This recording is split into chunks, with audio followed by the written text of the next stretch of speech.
ನಮ್ಮ ಭಾರತದಲ್ಲಿ ಈ ಶಿವಲಿಂಗಕ್ಕಾಗಿ ರಾವಣ ತನ್ನ 9 ತಲೆಗಳನ್ನ ಯಾಕೆ ಕತ್ತರಿಸಿದ?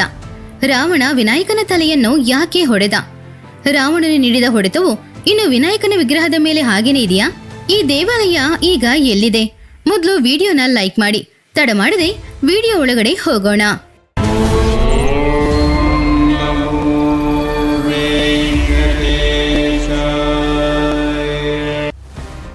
ರಾವಣನ ತಾಯಿ ಕೈಕೇಸಿ ಮಹಾಜ್ಞಾನ ಮತ್ತು ಮೋಕ್ಷದ ಸಾಕಾರ ರೂಪವಾದ ಶಿವನ ಆತ್ಮಲಿಂಗವನ್ನ ಅವಳಿಗೆ ಬೇಕು ಅಂತ ಆಸೆ ಪಟ್ಲು.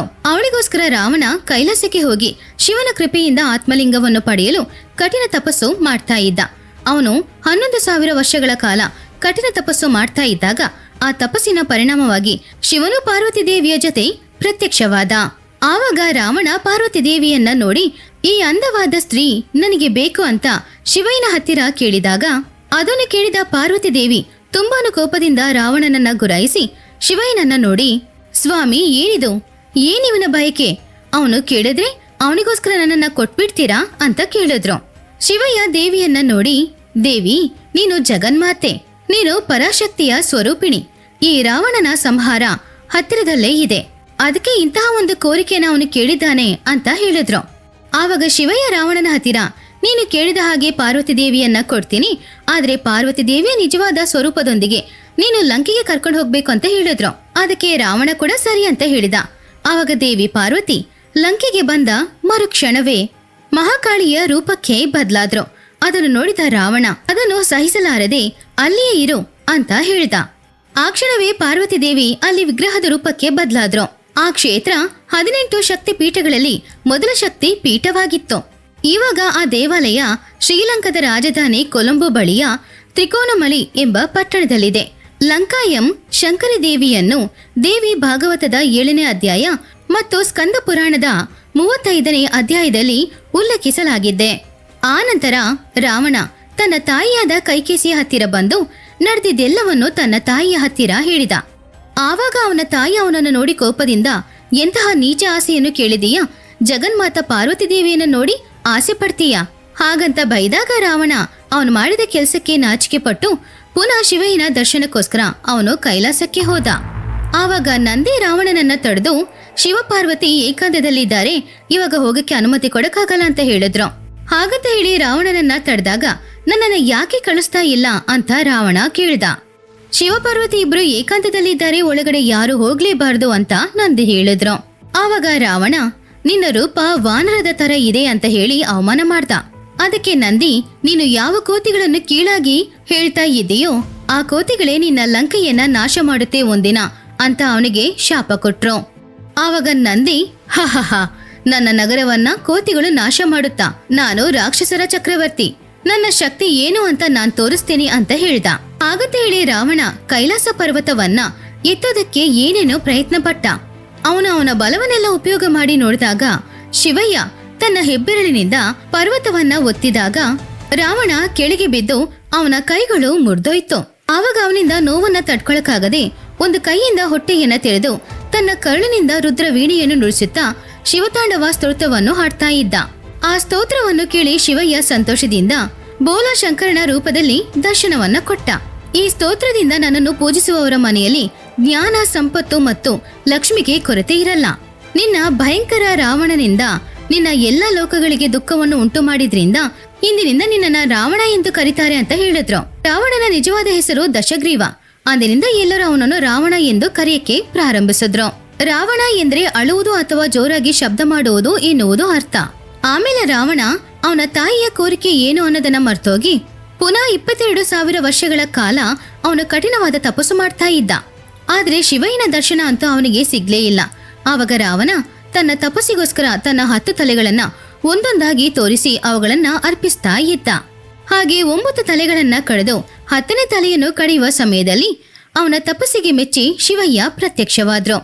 ಆವಾಗ ಶಿವಯ್ಯ ರಾವಣನಿಗೆ ಆತ್ಮಲಿಂಗವನ್ನ ವರವಾಗಿ ಕೊಟ್ಟು ಈ ರೀತಿ ಹೇಳಿದ್ರು, ಇದು ಕೈಲಾಸದಲ್ಲಿರುವ ನನ್ನ ಪವಿತ್ರ ಲಿಂಗ. ಇದು ಎಲ್ಲಿದ್ರೂ ಸಂಪತ್ತು, ಜ್ಞಾನ ಮತ್ತು ಬಡತನ ನಾಶವಾಗುತ್ತೆ. ಇದನ್ನು ಹೊಂದಿರುವವರು ಎಂದಿಗೂ ವಿಫಲರಾಗುವುದಿಲ್ಲ. ಇದರ ಶಕ್ತಿ ಅಪಾರ. ಇದು ಎಲ್ಲಿದ್ದರೂ ಅದು ಸ್ಥಿರವಾಗಿರುತ್ತೆ, ಅದು ಚಲಿಸುವುದಿಲ್ಲ. ತ್ರಿಮೂರ್ತಿಗಳಿಂದ ಕೂಡ ಇದನ್ನ ಅಲ್ಲಿಂದ ತೆಗೆಯಕ್ಕೆ ಸಾಧ್ಯವೇ ಇಲ್ಲ. ಹಾಗಂತ ಶಿವಯ್ಯ ರಾವಣನ ಹತ್ತಿರ ಹೇಳಿದಾಗ ರಾವಣ ತುಂಬಾನು ಸಂತೋಷದಿಂದ ಆ ಆತ್ಮಲಿಂಗವನ್ನ ತಗೊಂಡು ಅವನ ರಾಜ್ಯಕ್ಕೆ ಹಿಂದಿರುಗಿ ಬಂದ. ಗೋಕರ್ಣ ಸಮುದ್ರದ ತೀರದ ಬಳಿ ಮುಸ್ಸಂಜೆಯಾಗಿತ್ತು. ಆ ಸಂಜೆ ಸಂಧ್ಯಾ ವಂದನೆಯನ್ನು ಮಾಡ್ಬೇಕಾಗಿತ್ತು ರಾವಣ. ಆದ್ರೆ ಲಿಂಗ ತನ್ನ ಕೈಯಲ್ಲಿರೋದ್ರಿಂದ ಅವನಿಂದ ಸಂಧ್ಯಾ ವಂದನೆ ಮಾಡಕ್ಕಾಗ್ಲಿಲ್ಲ. ಯಾಕಂದ್ರೆ ಶಿವಯ್ಯ ಹೇಳಿದ ಅವನಿಗೆ ನೆನಪಾಯ್ತು, ಆ ಲಿಂಗವನ್ನ ಎಲ್ಲಿಟ್ರು ಅದು ಅಲ್ಲಿ ಸ್ಥಿರವಾಗಿ ಬಿಡುತ್ತೆ. ಆದ್ರಿಂದ ಅಲ್ಲಿ ಬಾಲಕನಾಗಿ ಬಂದಿದ್ದ ಗಣೇಶನ ಹತ್ತಿರ ಅವನ ಲಿಂಗವನ್ನ ಭದ್ರವಾಗಿ ಇಟ್ಕೋ ಅಂತ ಹೇಳ್ದ. ಈ ಆತ್ಮಲಿಂಗ ರಾವಣನ ಹತ್ತಿರ ಇದ್ರೆ ದೊಡ್ಡ ವಿಪತ್ತು ಸಂಭವಿಸುತ್ತೆ. ಈ ರಾವಣನು ಇಡೀ ಜಗತ್ತನ್ನ ನಾಶ ಮಾಡ್ತಾನೆ. ಹಾಗಂತ ದೇವರುಗಳು ಗಣಪತಿಯನ್ನು ಪ್ರಾರ್ಥಿಸಿದ್ರು. ಅದಕ್ಕೋಸ್ಕರ ಗಣೇಶ ಒಬ್ಬ ಬ್ರಾಹ್ಮಣನ ರೂಪದಲ್ಲಿ ರಾವಣನ ಮುಂದೆ ಬಂದ. ಆವಾಗ ರಾವಣ ಗಣೇಶನನ್ನ ನೋಡಿ ಸಾಧಾರಣ ಬಾಲಕ ಅಂತ ಅಂದ್ಕೊಂಡು ಸ್ವಲ್ಪ ಹೊತ್ತು ಈ ಲಿಂಗವನ್ನ ಜೋಪಾನವಾಗಿ ಇಟ್ಕೋ ಅಂತ ಹೇಳಿ ಅವನ್ ಕೈಯಲ್ಲಿ ಕೊಟ್ಟ. ಆವಾಗ ಗಣೇಶ, ನಾನು ಈ ಲಿಂಗವನ್ನು ನೋಡ್ಕೊಳ್ತೇನೆ, ಆದ್ರೆ ಈ ಭಾರ ತಡೆಯಕ್ಕಾಗದೆ ಇದ್ರೆ ನಾನು 3 ಸಲ ನಿನ್ನ ರಾವಣ ರಾವಣ ಅಂತ ಕರಿತೀನಿ. 3ನೇ ಸಲನು ನೀನ್ ಬರ್ಲಿಲ್ಲ ಅಂದ್ರೆ ಈ ಆತ್ಮಲಿಂಗವನ್ನ ನಾನು ನೆಲದಲ್ಲಿ ಇಟ್ಬಿಡ್ತೀನಿ ಅಂತ ಗಣೇಶ ಹೇಳಿದಕ್ಕೆ ರಾವಣ ಸರಿ ಅಂದ. ರಾವಣ ಹೋದ್ಮೇಲೆ 3 ಸಲ ಗಣೇಶ ರಾವಣನನ್ನು ಕರೆದಾಗ ಸ್ವಲ್ಪ ತಡವಾಗಿ ರಾವಣ ಬಂದ. ಆದ್ರಿಂದ ಗಣೇಶ ಆ ಶಿವಲಿಂಗವನ್ನ ನೆಲದಲ್ಲಿಟ್ಟ. ಆವಾಗ ಆ ಲಿಂಗ ಶಾಶ್ವತವಾಗಿ ನೆಲದ ಮೇಲೇನೆ ಇತ್ತು. ಬಹಳಷ್ಟು ತಪಸ್ಸು ಮಾಡಿ ಲಿಂಗವನ್ನು ತಂದ ರಾವಣ ಇದರಿಂದ ಯಾವುದೇ ಫಲಿತಾಂಶ ಇಲ್ಲದೆ ಹೋಯ್ತಲ್ವಾ ಅಂತ ಆ ಲಿಂಗವನ್ನು ತೆಗೆಯೋ ಪ್ರಯತ್ನ ಮಾಡ್ದ. ಆದ್ರೆ ಅವನಿಂದ ಅದನ್ನ ಅಲ್ಲಾಡ್ಸಕ್ಕಾಗ್ಲೇ ಇಲ್ಲ. ಕೋಪದಲ್ಲಿ ಅವನು ಆ ಶಿವಲಿಂಗವನ್ನ ಹೊಡೆದಾಗ ಅದು 5 ಭಾಗಗಳಾಗಿ ಹೊಡೆದೋಯ್ತು. ಅದು ಸಜ್ಜೇಶ್ವರ, ಗುಣೇಶ್ವರ, ಗೋಕರ್ಣೇಶ್ವರ, ದಾರೇಶ್ವರ ಹಾಗೂ ಮುರುಡೇಶ್ವರ ದೇವಾಲಯಗಳಾಯ್ತು. ಮುರುಡೇಶ್ವರ ಅನ್ನೋದು ಮುರುಡೇಶ್ವರ ದೇವಾಲಯ. ಇವಾಗ ನಾವು ನೋಡುತ್ತಿರುವ ಗೋಕರ್ಣ ಈಶ್ವರ ಲಿಂಗವೇ ನಿಜವಾದ ಆತ್ಮಲಿಂಗ.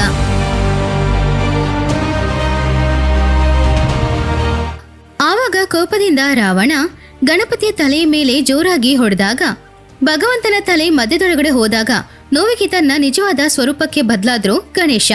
ಆವಾಗ ರಾವಣ ಅವನು ಮಾಡಿದ ತಪ್ಪಿಗೋಸ್ಕರ ಗಣೇಶನ ಹತ್ತಿರ ಕ್ಷಮಾಪಣೆ ಕೇಳಿದ. ಇವಾಗ್ಲೂ ನಾವು ಆ ವಿಗ್ರಹವನ್ನ ಗೋಕರ್ಣ ಆಲಯದಲ್ಲಿ ನೋಡ್ಬೋದು. ಗಣೇಶ, ನೀನು ಬ್ರಹ್ಮೋತ್ಸವಗಳಲ್ಲಿ ಮಹಾದೇವರ ವಾಹನಗಳಲ್ಲಿ ಒಂದಾಗಿ ಇರ್ತೀಯ ಅಂತ ಅವನಿಗೆ ವರನ್ನು ಕೊಟ್ರು. ಈ ವಿನಾಯಕನೇ ಗೋಕರ್ಣವನ್ನು ಆಳುವವನು. ಗೋಕರ್ಣೇಶ್ವರ ದೇವಾಲಯಕ್ಕಿಂತ ಮೊದಲು ನಾವು ಅವರ ದೇವಾಲಯಕ್ಕೆ ಭೇಟಿ ನೀಡಲೇಬೇಕು. ಇಲ್ಲಿನ ವಿಶೇಷವೇನೆಂದ್ರೆ ರಾವಣನು ಗಣಪತಿಯ ತಲೆಯ ಮೇಲೆ ಹೊಡೆದಾಗ ಇದರಿಂದ ರಂಧ್ರದಂತಹ ಗಾಯವಾಯಿತು. ಇದನ್ನು ಸಂಸ್ಕೃತದಲ್ಲಿ ದುಂಡಿ ಅಂತ ಕರೀತಾರೆ. ತಲೆ ಮೇಲಿರುವ ಗಾಯವನ್ನ ಇವಾಗ್ಲೂ ನಾವು ನೋಡ್ಬಹುದು. ಈ ದೇವಸ್ಥಾನ ಗೋಕರ್ಣ ಕ್ಷೇತ್ರದಲ್ಲಿ ಮಾತ್ರ ಇದೆ. ಇದು ದುಂಡಿ ಗಣಪತಿ ರಾವಣನ ಕತೆ. ಈ ಕಥೆಯಲ್ಲಿ ವಿನಾಯಕ ನಮಗೆ ಹೇಳುವ ನೀತಿ ಏನು ಅಂದ್ರೆ, ನಾವು ಎಷ್ಟು ದೊಡ್ಡವರು ಅನ್ನೋದು ಮುಖ್ಯವಲ್ಲ, ನಮ್ಮ ಕೋರಿಕೆಯಲ್ಲಿ ಎಷ್ಟು ಧರ್ಮ ಇದೆ ಅನ್ನೋದು ತುಂಬಾ ಮುಖ್ಯ. ಆ ಗಣೇಶನ ದಯೆ ನಿಮ್ಮ ಎಲ್ಲರಿಗೂ ಇರಬೇಕು ಅಂತ ನಾವು ಹಾರೈಸ್ತಾ ಇದ್ದೀವಿ. ಇನ್ನೊಂದು ಒಳ್ಳೆ ವಿಡಿಯೋದೊಂದಿಗೆ ಮತ್ತೆ ನಿಮ್ಮನ್ನ ಭೇಟಿಯಾಗ್ತೀವಿ. ಈ ವಿಡಿಯೋ ನಿಮ್ಗೆ ಇಷ್ಟವಾಗಿದ್ರೆ ಇದನ್ನ ಲೈಕ್ ಮಾಡಿ, ಆದಷ್ಟು ನಿಮ್ಮವರಿಗೆ ಶೇರ್ ಮಾಡಿ. ಹಾಗೇನೆ ನಮ್ಮ ಯುನೈಟೆಡ್ ಒರಿಜಿನಲ್ಸ್ ಕನ್ನಡ ಚಾನೆಲ್ನ ಸಬ್ಸ್ಕ್ರೈಬ್ ಮಾಡ್ಕೊಳ್ಳಿ.